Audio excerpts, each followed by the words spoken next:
Welcome to the Visa Halftime Report. Visa, everywhere you want to be. Welcome to the Visa Halftime Report, sponsored by Visa, everywhere you want to be.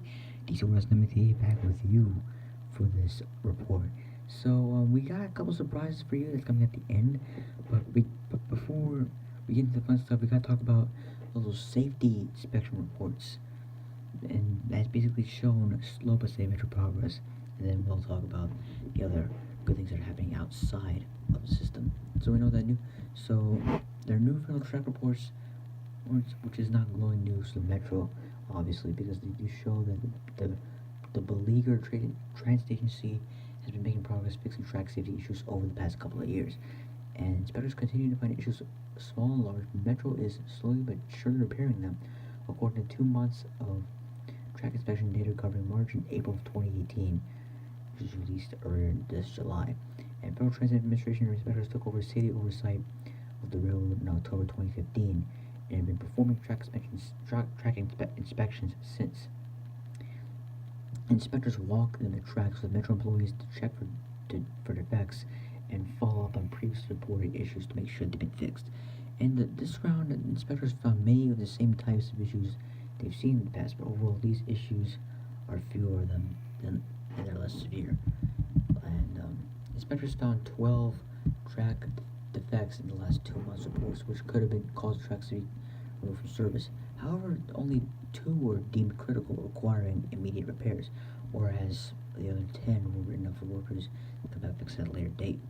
Now, on average, inspectors found 4 black conditions, meaning potentially critical issues, per month between September 2017 and February that following year, 6 months prior to the latest inspection reports. In all 12, the recent issues have involved broken or other defective fasteners, which FTA and Metro track inspectors have frequently found in the past.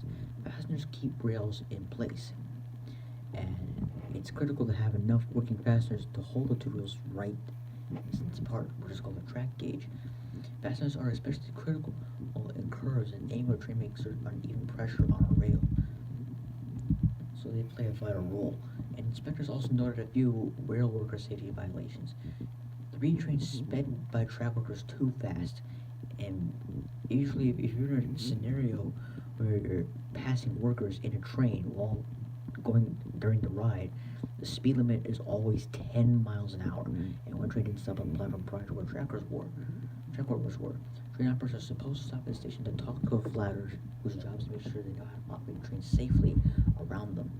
According to FDA inspection reports, the flagger station at Federal Triangle had to yell to get the attention of the operator to stop. And flaggers are required to have a flashing lantern and a hand sign to make themselves visible to train operators to try and prevent that kind of incident from ever occurring again. In addition, the Rail Operations Control Center made periodic announcements to train operators to let them know where track workers could be. And all 4 incidents were reported to the Rail Operations Control Center, and then staff notified them of the proper safety officials. And track personnel safety became a renewed metro priority after a train nearly ran into 2 FTA track inspectors in October of 2016. And the agency is now giving some track workers armbands to alert them of incoming work trains. If the pilot works as a Metro hopes, they could be rolled out to alert all train workers, and testing is expected to start this quarter of the year. In 2010, 2 track workers were killed after being struck by a train. Former Metro Board Chairman Jim Graham said at the time it was a direct result of human error. And FDA inspectors continue to highlight Metro's need to maintain not just the tracks, but also the equipment which supports train movement. Metro personnel will need to come back and fix things like broken and misaligned third rail insulators, broken third rail cover boards, and degraded third rail cable, watertight shrink wrap, and not working emergency phone boxes and tripping hazards. And some of the problems could be classified as general wear and tear. Lights on the emergency phone boxes burn out, and cover boards come loose as they get jostled or under track work, for instance. And sometimes Metro crews did place old pieces of rail cut during our routine and overnight maintenance in the middle of the tracks to be removed later. But the FDA flagged these as tripping hazards for crews walking in the area through the area later on. FDA inspectors also found 18 watertight ceiling collars that didn't protrude enough outside of the orange power cable boot, which resembles an inspection at Alexandria Rail Yard, which could point to inadequate installation or degraded equipment. And without proper sealing, water and contaminants could seep into power cables and cause smoke and even fire. And the lines that are affected are the red, green, and orange lines, which are the worst standing water and mud. And reports of standing water and mud in the tunnels were most commonly reported on the red, green, and orange lines during the latest 2 months of Metro reports. And mud and water can damage the electronic system that feeds power to Metro's trains. So keeping the drains clear of water to run away from tracks is an important part of maintenance. Inspectors found more clogged drains and standing water in near stations, including Gary Place, Levant Plaza, and Columbia Heights, Fort Totten on the Neil and Green lines, at Eastern Market Stadium, Armory, Foggy Bottom, Roslyn, and Metro Center, and Smithsonian, Metro Center to Smithsonian on the orange, blue, and silver lines. There's some standing mud and water on the red line, including Forest Glen, but inspectors found drains cleared and leaks repaired between Grosvenor and Bethesda. Overall, there were very few new leaks or mud reports in that area, and if any, during the latest 2 months of inspections. The improvement in water conditions on the western side of the red line could be an early result to Metro's multi-million-dollar waterproofing project in the same area.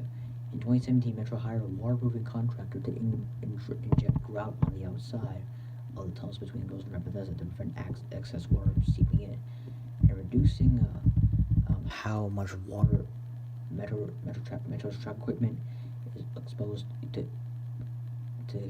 can help often to help, well, can help track equipment is exposed to can help prolong the life of the parts, increase reliability, and reduce how often arcing insulators occur. And Metro's made a number of changes since 2015 when the FDA took over safety oversight of the rail system. And the new inspection reports seem to show that the agency has made progress in that time. Inspectors still found new issues in the recent 2 months, but the number of critical items that would remove tracks from service appear to be decreasing, which is a good thing, allowing them to focus on the less serious but important effects. And since 2015, Metro shortened the number of hours the rail system is open, rebuilt the track inspection team, and fired a number of employees. They completed Safe Track, which was a heck of a long process, and began a new preventative maintenance program. Neither of the new reports mentioned any worn-out rail ties, which was a contributing factor to the 2016 East Falls Church derailment, nor did they mention issues with the grout pads, but which also hold up the third rail insulators. Worn-down grout pads can increase the risk of electrical arcing, and they're one of the big pieces of track equipment being replaced during this summer's Rhode Island shutdown, as well as the orange, blues, and silver line single tracking. Metro's latest quarterly performance report parallels this. It says that the tracks are becoming more reliable, but much work remains in the area. So, yeah. The FTA and other track workers have to make sure all the mud is cleared from the drain to allow trains to safely speed through tunnels and get transport people safely. And we'll see you guys again with more Visa Halftime right after this. I can't believe it. That Grandpa's nose is performing Flight of the Bumblebee?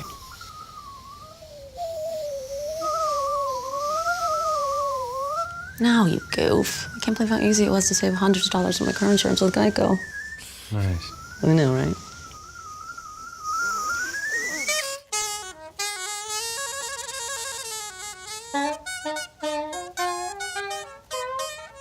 Believe it, Geico could save you 15% or more on car insurance. Do more unbelievable videos sound like music to your ears? Click the subscribe button. Welcome back to the Visa Halftime Report.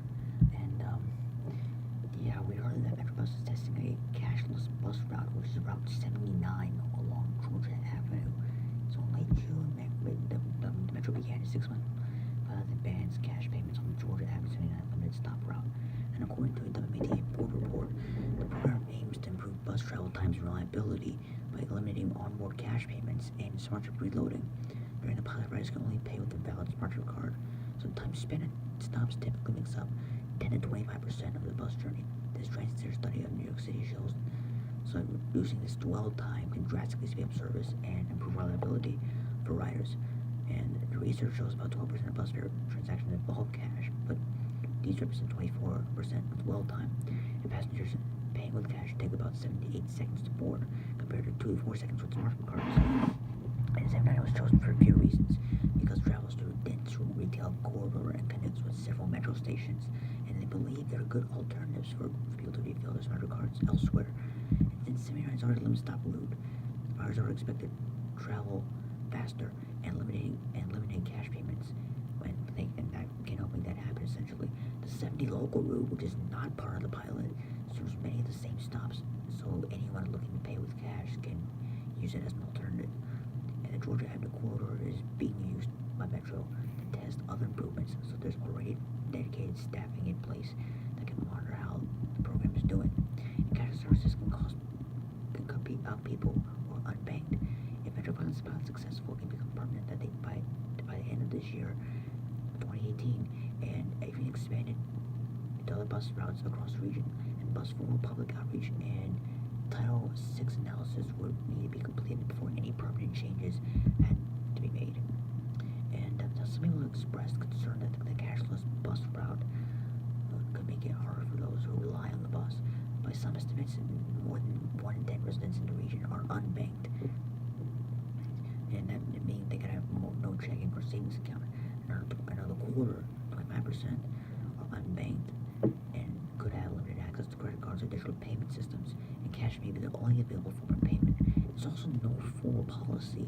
There's no formal policy at the moment of what will happen should someone pay with cash. And the general manager, Paul Whitefield, said that drivers would deal with such instances on a case-by-case basis, but it's not an ideal solution. But at the same time, the Metro is undertaking this cashless pilot. Some on the DC Council are exploring banning cashless in eateries in the district. A bill proposed by Council Member David Grosso and supported by a handful of other council members would forbid restaurants, bars, and other retail food establishments refusing to accept cash as a form of payment. And new legislation aims to prevent discrimination against customers who prefer to use cash or not have access to credit cards and other payment methods. And the legislation has only been introduced and not yet law. It's unclear what effect, if any, it might have on Metro studies its own cashless initiatives. And banning cash is the only beginning if they want service to be equitable.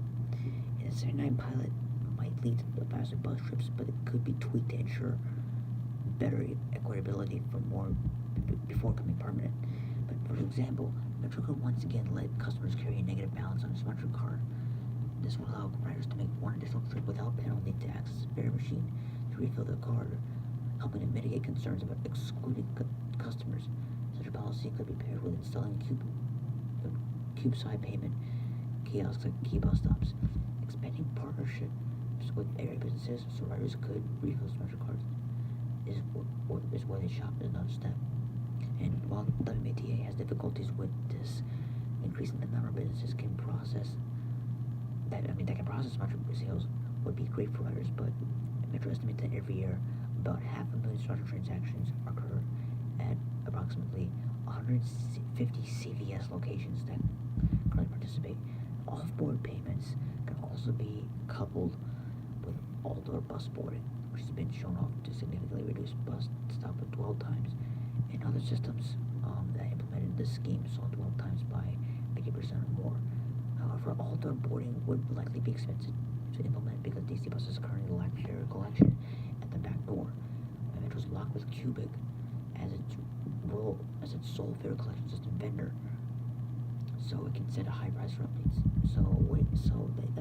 That's pretty much it about the new cashless bus route. What do you guys think about the pilot? Do you think they should keep it permanent or not? Leave a comment down below.